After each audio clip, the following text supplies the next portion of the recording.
Monsieur Hassan Qassimi, bonjour. Bonjour madame. Alors, la diplomatie de médiation de l'Algérie sollicitait encore une fois dans le conflit russo-ukrainien. Les défis internationaux régionaux l'imposent, Monsieur Qassimi, puisque l'expertise de l'Algérie est connue et reconnue pour avoir été au-devant de la médiation internationale sur des dossiers sensibles et épineux comme le conflit Iran-Irak, la libération des otages américains le 20 janvier 1981. Il y a aussi d'autres. Monsieur Hassan Qassimi. Oui, bien sûr, l'Algérie est connue, bien sûr, sur beaucoup de dossiers en matière de médiation. Donc l'Algérie, pratiquement depuis 60 ans, depuis son indépendance, a toujours été sur des dossiers très importants en matière de médiation, d'intermédiation et de règlement des conflits de manière pacifique. Et là, vous avez une série de dossiers qui ont été pris en charge par l'Algérie dans des moments chrysogènes, dans des moments difficiles. Vous avez le dossier des otages américains, c'est un dossier bien sûr très important, très lourd. Et là, il faudrait quand même, il est intéressant de rappeler à l'opinion publique et à nos auditeurs les détails de ce dossier. Bien sûr, vous savez qu'il y a eu 52 otages américains qui ont été séquestrés au niveau de l'ambassade d'Iran. L'Algérie a été sollicitée, bien sûr, par les Américains, ça vous devez le savoir. Et là, il y a eu des tractations, il y a eu des réunions secrètes qui se sont tenues à Alger, au niveau de la résidence de l'ambassadeur des États-Unis à Alger. Il y a eu le secrétaire d'État américain, Warren Christopher, qui s'est déplacé plusieurs fois en Algérie. Et l'accord d'Alger a été signé à Alger, bien sûr, grâce à l'entremise des Algériens. Et vous devez savoir aussi qu'à cette époque-là, nous avions, bien sûr, une diplomatie de pointe, une diplomatie engagée et qui se poursuit un peu dans le temps et, bien sûr, avec d'autres réalisations qui ont été faites ces dernières années.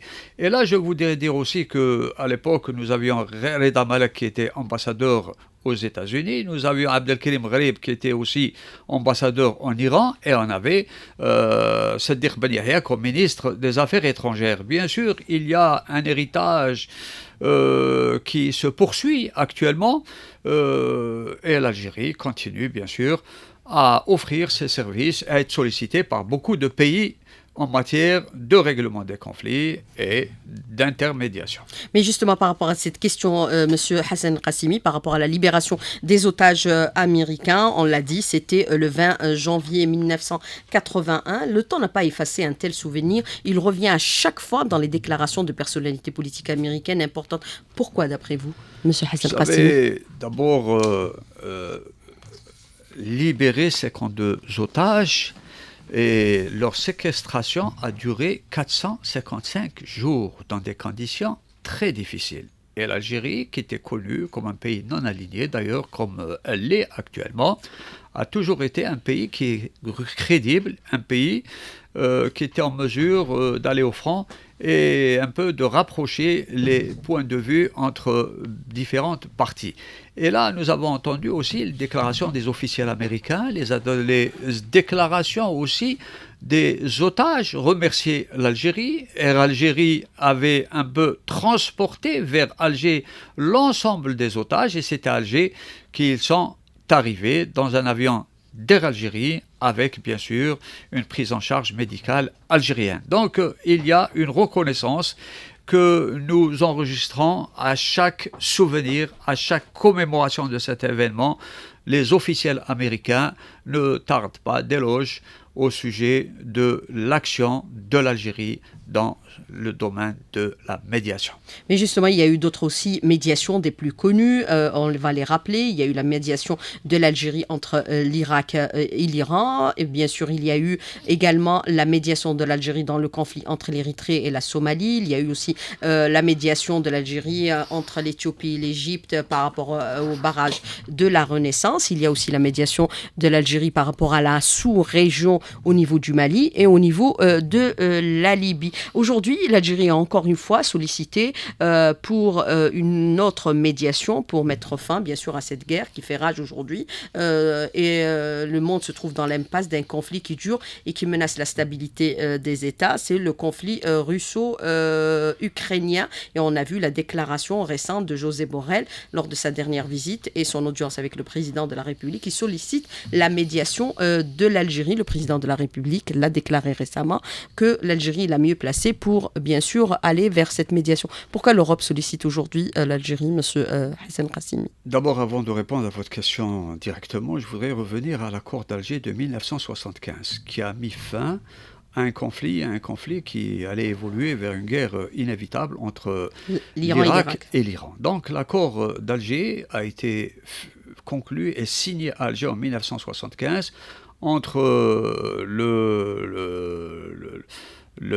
l'empereur, le Shah, et le président de la République, Saddam Hussein, à Alger. Il a permis aussi de régler d'une manière définitive le contentieux frontalier au niveau du Chat al-Arab et aussi de mettre fin aux interférences iraniennes dans le soutien des organisations armées kurdes au niveau de l'Irak. Donc il y a eu une intervention très forte de l'Algérie qui a permis d'éviter une guerre certaine, et ça, ce n'est que à l'honneur de l'Algérie et au prestige de l'Algérie. Maintenant, pour revenir à d'autres, bien sûr, conflits, il y a eu l'intervention et la médiation réussie de l'Algérie entre l'Éthiopie et l'Érythrée, qui a permis aussi de mettre en place un accord d'Alger et mettant fin à des décennies de conflits armés entre ces deux pays. Maintenant, on revient bien sûr au dossier actuel.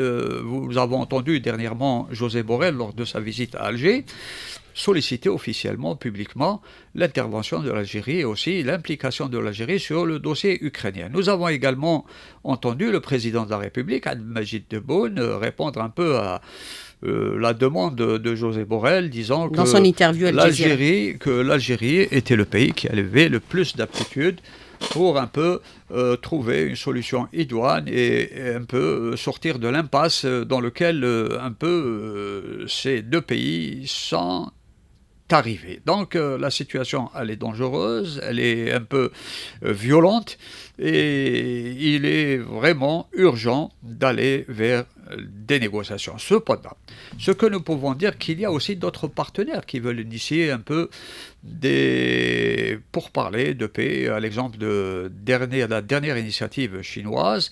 Mais là, croyez-moi que le terrain est jonché d'embûches et de difficultés, et aussi de suspicion de part et d'autre, ce qui rend la mission encore plus difficile. Donc, si on doit revenir un peu aux chances de pourparler en matière de paix, l'Algérie a plus d'aptitude pour trouver un peu un terrain d'entente pour sortir de l'impasse dans laquelle se trouve actuellement la situation en Ukraine. Par rapport à son expertise antérieure déjà par M. Hassan Qassimi, puisque l'Algérie, nous avons vu le déploiement actuel sur le plan international.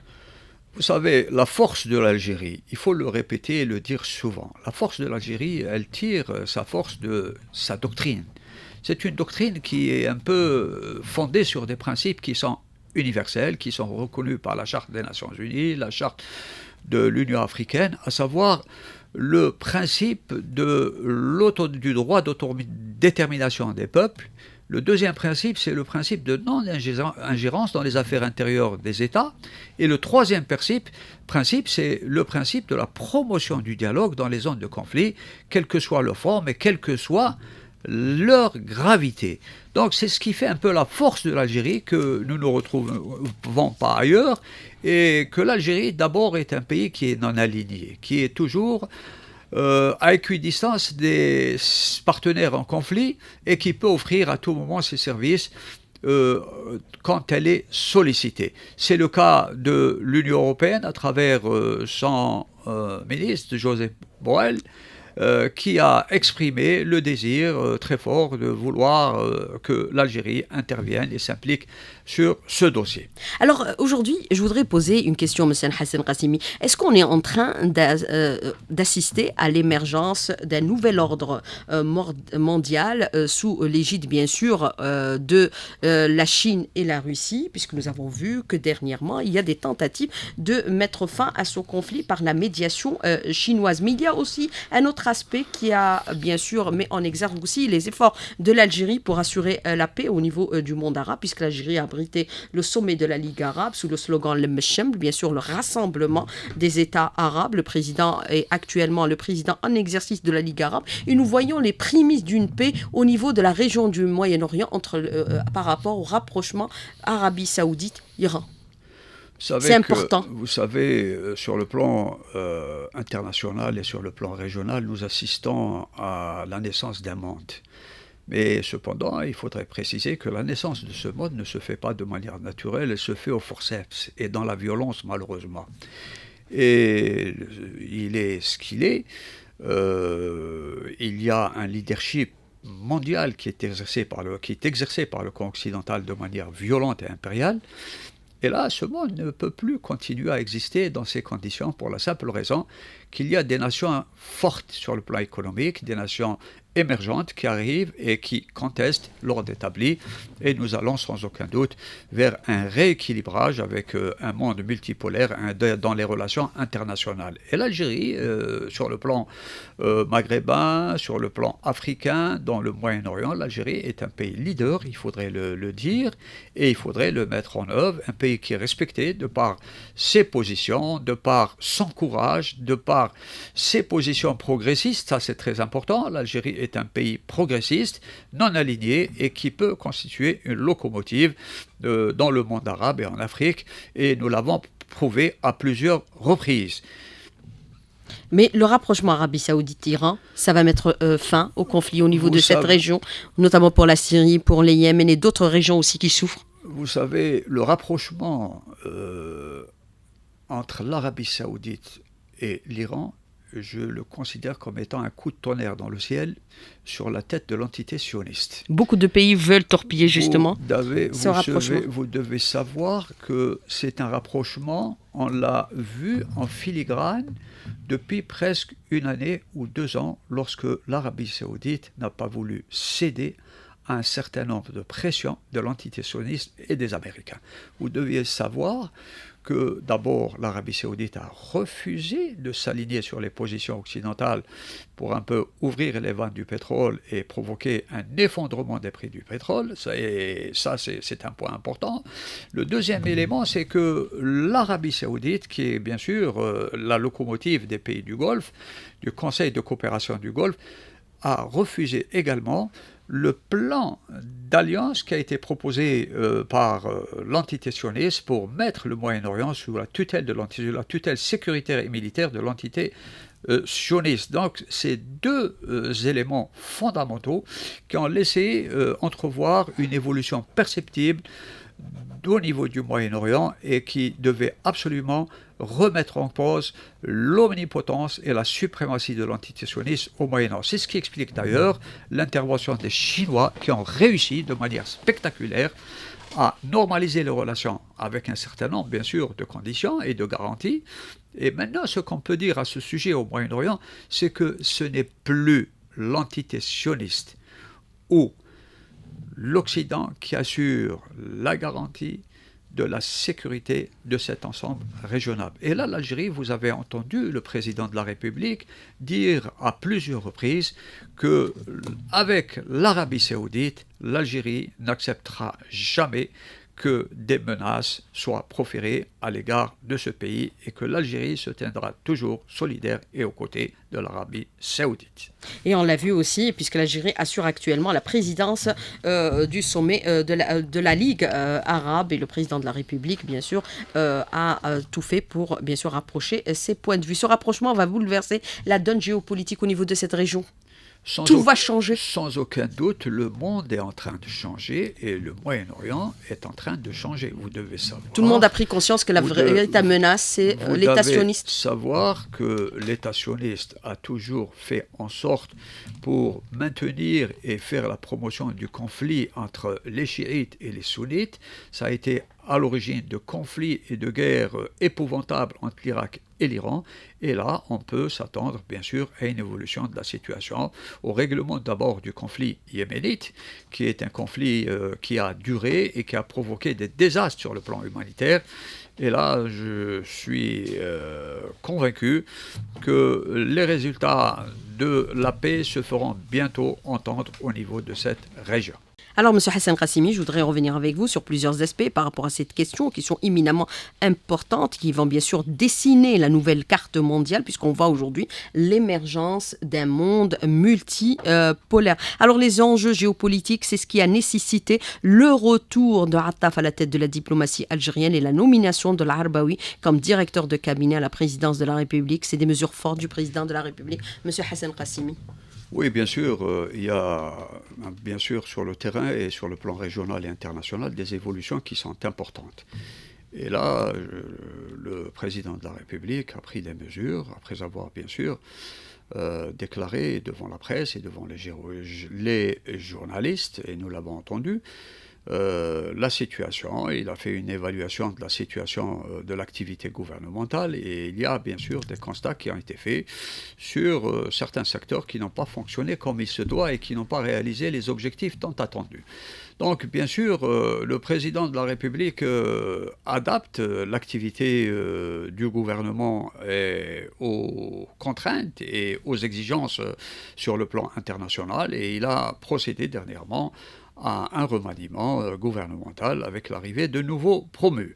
Et là, croyez-moi qu'au niveau de la diplomatie, bien sûr, il y a un ministre, un grand ministre qui part, et un autre ministre aussi, un vétéran de la diplomatie algérienne qui arrive et qui va donner un peu, resserrer les rangs au sein de la diplomatie algérienne avec bien sûr un repositionnement de certains cadres, car l'exemple du directeur de cabinet de la présidence, Nadir Arbaoui, qui a été nommé récemment, et là vous devez savoir qu'il y a un nombre très important de dossiers qui sont bien sûr pilotés par l'Algérie et qui vont nécessiter beaucoup plus de concertation, beaucoup plus bien sûr de poids pour la prise en charge immédiate, à moyen terme et futur de certains défis qui se posent à la diplomatie algérienne. Et bien sûr, Nadir Arbaoui, qui est un fin connaisseur de la Ligue arabe, puisqu'il a été ambassadeur en Égypte, et également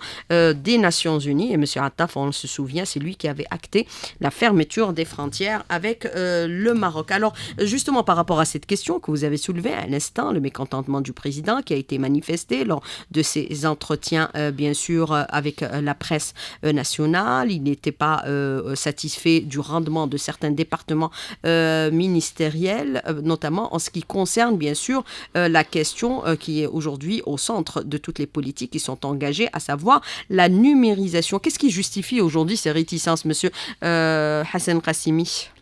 Vous savez que le dossier de la numérisation et de la modernisation, c'est des dossiers qui tiennent cœur au président de la République dans son programme d'action. On est dans la phase de l'intelligence artificielle. Et nous l'avons vu à plusieurs reprises revenir sur ce dossier, sur la nécessité de mettre en œuvre de manière immédiate et à tous les niveaux, de tous les secteurs bien sûr, la mise en œuvre de son programme d'action en matière de numérisation. Vous devez savoir que la numérisation doit permettre d'aller vers un e-gouvernement et aussi d'aller vers beaucoup plus de transparence. Vous savez que la numérisation, je vais vous dire que la numérisation doit permettre dans tous les secteurs et principalement dans le secteur des finances, là où on brasse beaucoup d'argent et là où s'installe bien sûr la corruption quand il n'y a pas de transparence. Donc la numérisation va permettre bien sûr de réduire les champs de la corruption et de réduire les champs où peut s'installer le banditisme, la criminalité et bien sûr toutes sortes de fléaux. Et c'est ce qui explique pourquoi le président a été ferme et il a fixé des objectifs pour finaliser rapidement le dossier de la numérisation au niveau de tous les secteurs. Et raccourcir bien sûr les délais et mettre fin à la pénibilité des citoyens pour acquérir des documents administratifs qu'ils peuvent obtenir à distance. Alors aujourd'hui, on est dans une offensive aussi médiatique, monsieur Hassan Qassimi, puisque le président de la République a ordonné au gouvernement d'occuper le terrain, de descendre. Vous savez, c'est l'une des décisions les plus importantes et le président de la République est un homme de terrain. Il a été dans toute sa carrière dans l'opérationnalité, un homme des collectivités locales qui connaît parfaitement le pays et c'est à ce titre qu'il a invité d'abord le Premier ministre à réduire le nombre de réunions et à se tenir qu'aux réunions qui sont indispensables et d'inviter tous les ministres à s'impliquer sur le terrain pour permettre au président de la République d'avoir un point de situation réel, exact, de la situation qui se développe sur le terrain et surtout d'être en mesure d'avoir des comptes rendus quotidiens, des comptes rendus mensuels sur l'évolution de la situation du pays pour permettre au président de la République d'avoir un point de situation sur la nation.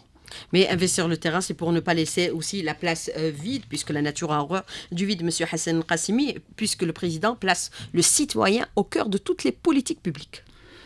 Bien sûr. Il leur dit, bien sûr, soyez à l'écoute du citoyen et au service du citoyen. C'est l'instruction aussi du président. L'un des points les plus importants du programme d'action du président de la République, c'est de réunir toutes les conditions pour assurer le confort de la population algérienne. Et là, vous avez vu des mesures très importantes, des mesures très fortes qui ont été prises en faveur des populations. Vous avez vu les dernières augmentations des salaires qui sont intervenues juste avant le Ramadan. Vous avez vu les décisions très fortes en direction de la jeunesse en instituant la prime de chômage. Et vous avez vu aussi des mesures importantes qui ont été prises en matière de soutien des prix, en matière de disponibilité, même si l'inflation, ces derniers jours, connaît une certaine augmentation due certainement à une situation particulière provoquée par l'achat massif de certains produits utilisés par tous les Algériens. Il y a eu bien sûr d'autres mesures qui ont été prises en direction du citoyen, comme par exemple la criminalisation de la rétention des produits alimentaires et également la spéculation. Alors on a vu aussi, durant le mois de Ramadan, le président de la République a pris toutes les mesures pour garantir la stabilité et la disponibilité des produits destinés à la consommation. Et lors de son discours adressé à la nation, la veille du mois sacré, le président de la République s'est adressé à la conscience des commerçants pour leur demander de se solidariser avec les populations pour éviter les pratiques spéculatives. Ça nous renvoie à nos pratiques ancestrales, Monsieur Hassan Qassimi. Générosité. Je vais vous dire une chose. Et solidarité. Le président de la République, Abdelmajid Tebboune, a ouvert de nouvelles traditions. De nouvelles traditions en matière de communication directe avec la population algérienne. Et le discours qu'il a adressé à la veille du toute Ramadan, franchise et en toute c'est un discours liberté, qui nous reconforte et qui nous donne un peu de chaleur au cœur quand on sait qu'on a un président qui est là et qui pense à la situation du peuple et au confort du peuple et qui adresse un message solennel c'est le père de famille aux commerçants pour leur demander d'être solidaires avec l'État algérien pour aller vers des pratiques commerciales saines et loyales. Et là, vous devez savoir que ce sont des actions qui ne sont pas du tout considérées comme des actions anodines. C'est des actions qui sont très fortes, très puissantes et qui sont appréciées fortement par la population algérienne.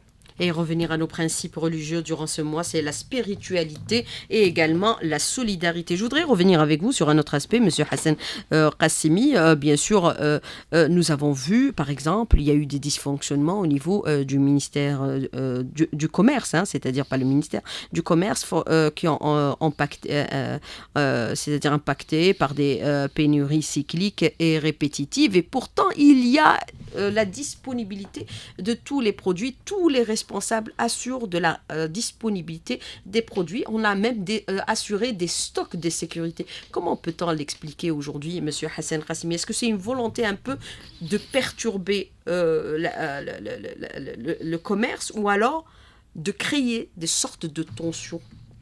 Vous savez, pour le secteur du commerce, il faudrait quand même être loyal et reconnaissant. Et à l'égard des cadres du secteur du commerce, il faut le reconnaître, qui ont beaucoup fait, mais il y a dans ce secteur encore beaucoup de choses à faire. Bien sûr, quand on voit l'héritage et le passif plusieurs décennies où pratiquement le secteur de la commercialisation, le secteur de la distribution a été abandonné à des lobbies mafieux qui ont pris en otage ce secteur.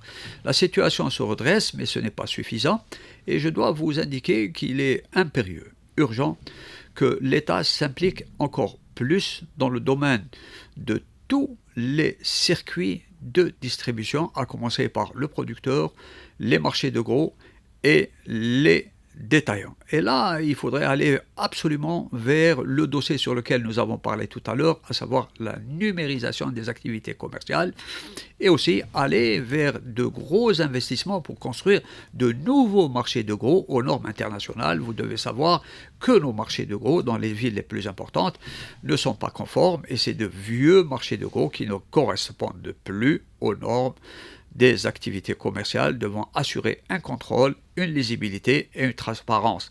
Et là, si on doit réaliser de nouveaux marchés de gros, croyez-moi, madame, que l'État serait présent et que l'activité commerciale ne pourrait se faire s'il n'y a pas de carte fiscale qui pourrait un peu nous permettre d'identifier tous les circuits du producteur au grossiste, aux détaillants. Donc, il y a nécessité absolument d'aller vers une réforme totale de tous les circuits de distribution.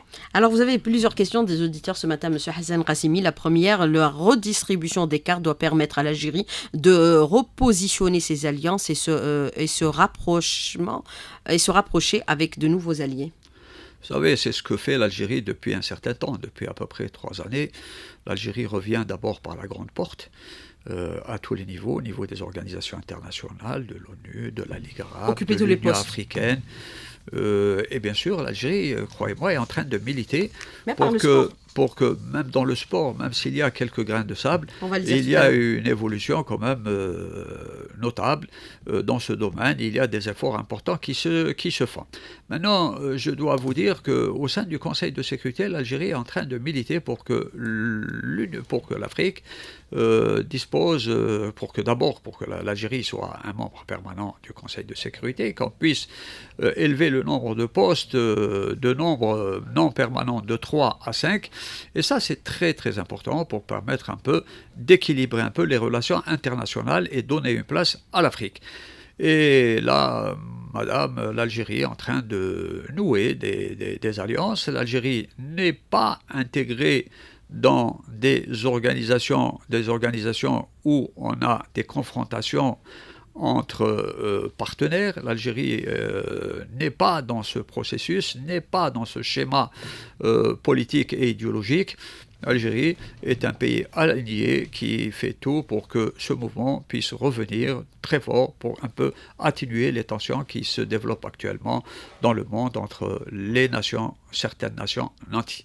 Et l'Algérie va occuper le siège de pays non permanent au niveau du Conseil de sécurité au mois de juin prochain. Alors, je voudrais revenir avec vous sur cette autre question. L'Algérie aussi, à l'avant-garde de toutes les réformes qui sont engagées. On parle de réforme du Conseil de sécurité de l'ONU par rapport à ses fonctionnements et ses institutions, et également la Ligue arabe et l'Union africaine. C'est important, M. Hassan Qassimi, d'adapter aujourd'hui ces réformes aux questions géopolitiques éminemment importantes. Vous savez que les institutions internationales actuelles ont été construites après la Deuxième Guerre mondiale, et elles ont été construites par les nations occidentales. Et les vainqueurs de la Deuxième Guerre. Bien sûr. Et là, croyez-moi, c'est un monde qui est en train d'être battu en brèche par les évolutions que nous avons enregistrées depuis un certain temps, avec la venue sur le terrain de nouvelles nations très fortes comme la Chine, l'Inde, le Brésil, la Russie, Et certains pays, bien sûr, comme il y a des pays qui sont intermédiaires, considérés comme de moyenne puissance, comme la Turquie. Et là, croyez-moi que l'Algérie est en train d'évoluer en termes de force économique et l'Algérie doit connaître durant l'année 2023 et 2024 une augmentation de son PIB qui doit faire en sorte que l'Algérie soit éligible à son intégration au sein des nations des BRICS. Donc l'Algérie est en train de consolider sa position sur le plan régional, sur le plan continental et bien sûr sur le plan international. Alors, autre question de l'auditeur qui vous dit aujourd'hui, au niveau régional, nous avons vu que la Tunisie, il y a une tentative de déstabilisation de ce pays frère. Qui est à l'origine de cette déstabilisation? Monsieur Hassan Qassimi, qui distribue les cartes? Ce qui se passe en Tunisie est fort regrettable. Et notre président de la République est revenu à plusieurs reprises à ce sujet en indiquant la situation difficile que traverse ce pays, particulièrement sur le plan financier.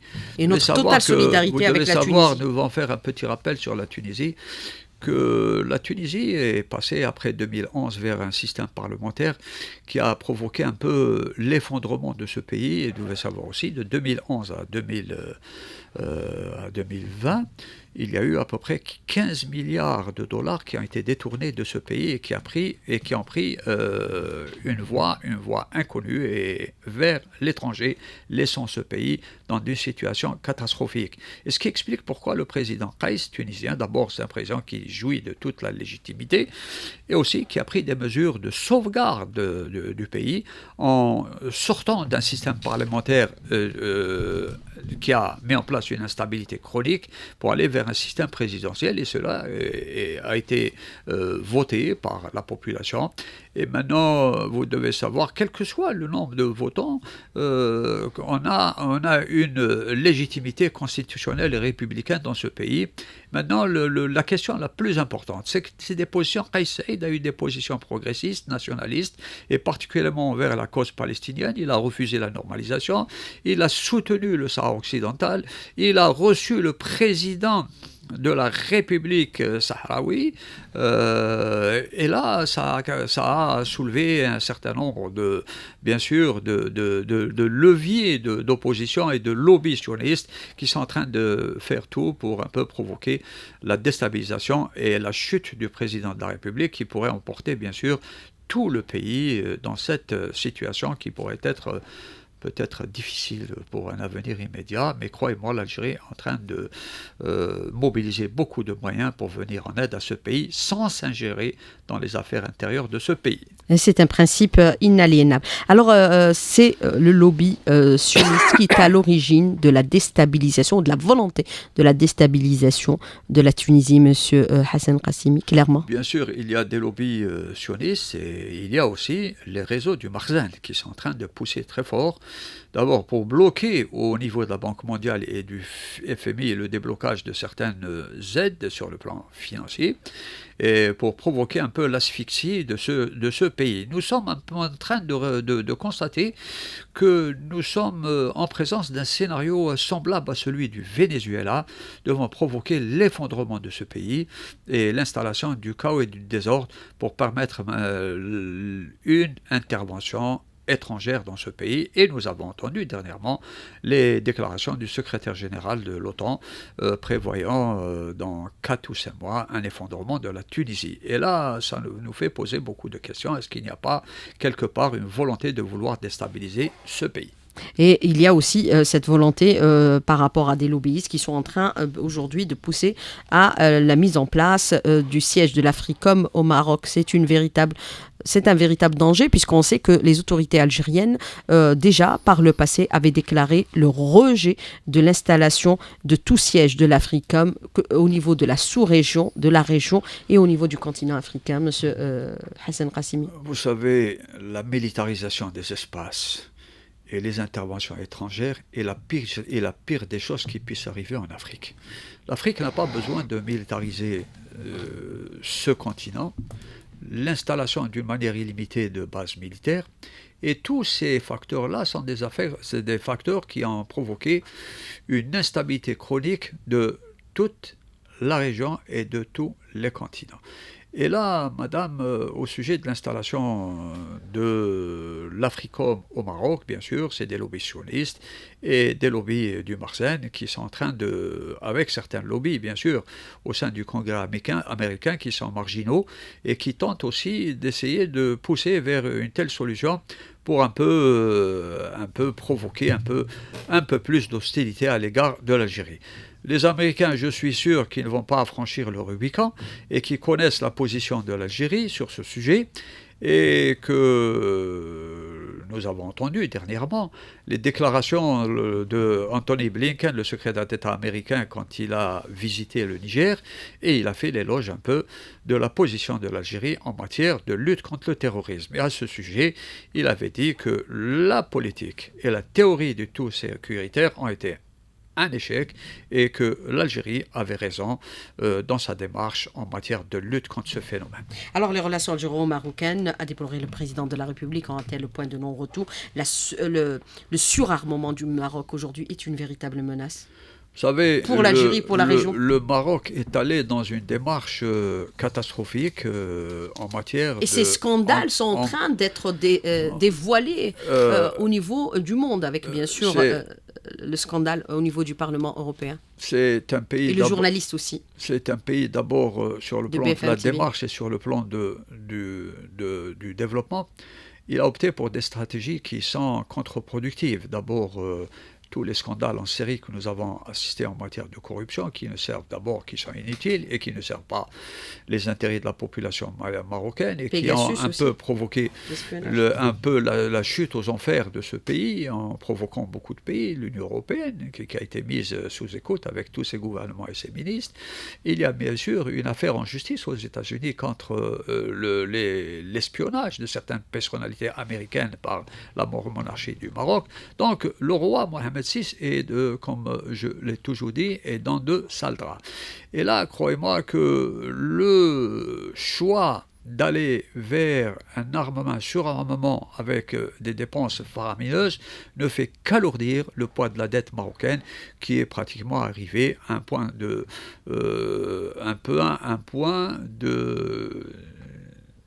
faillite sur le plan économique parce qu'il n'arrive plus à payer sa dette, il n'arrive plus à payer les intérêts de la dette et il est en train de, au niveau des institutions financières internationales, quémander pratiquement des subventions et des aides de quelques centaines de milliers de dollars. Et là, ça peut vous donner une idée de la situation économique et sociale dans ce pays où vous avez vu des manifestations des populations, des manifestations de masse concernant les injustices, la pauvreté et les inégalités qui s'installent dans ce pays de manière très forte et très violente. Mais sa normalisation avec l'entité sioniste a signé son acte de mort avec la population, M. Hassan Qassimi, puisqu'on a vu aujourd'hui le rejet de la normalisation par la population marocaine. Vous savez que la normalisation avec l'entité sioniste, la monarchie est en train de le payer très cher. Les retours de manivelle sont violents. Et le Maroc, c'est un peu en normalisant avec l'entité sioniste, ça a ouvert la voie à une véritable aventure où c'est un pays qui menace et qui est hostile à l'égard de plusieurs pays et pas uniquement à l'égard de l'Algérie. Alors, dernière question avant de clore cette émission, M. Hassan Qassimi, par rapport à l'échange téléphonique, c'est-à-dire le coup de fil entre le président de la République et Emmanuel Macron, comment peut-on aujourd'hui le considérer puisqu'il y a eu quand même des discussions qui ont permis d'éclaircir un peu des points de vue pour l'intérêt des deux peuples? Vous savez, cet appel téléphonique est intervenu juste après l'entrevue qui a été faite, qui a été donnée par le président de la République à un journaliste d'Al Jazeera. Et c'est à ce moment-là, quand il a abordé la question des relations algéro-françaises, que l'Algérie avait souhaité qu'on sorte de cette impasse, parce que l'Algérie, vous devez le savoir, et vous devez savoir aussi que l'Algérie a une forte communauté algérienne en France. Donc il faudrait absolument protéger les intérêts de cette population en France. Bien sûr, à la suite de cela, le président Macron a appelé le président de la République pour échanger des points de vue sur beaucoup de dossiers, Et là, bien sûr, il y a eu le dossier de Amir Abouraoui sur lequel il y a eu certainement des discussions très fortes et aussi des accords pour que de telles aventures ne se renouvellent plus à l'avenir. Monsieur Hassan Qassimi, merci d'avoir répondu à nos questions, d'avoir été en direct avec nous ce matin dans le studio. Merci beaucoup. Hamdan, comme et bonne journée. C'est moi qui vous remercie.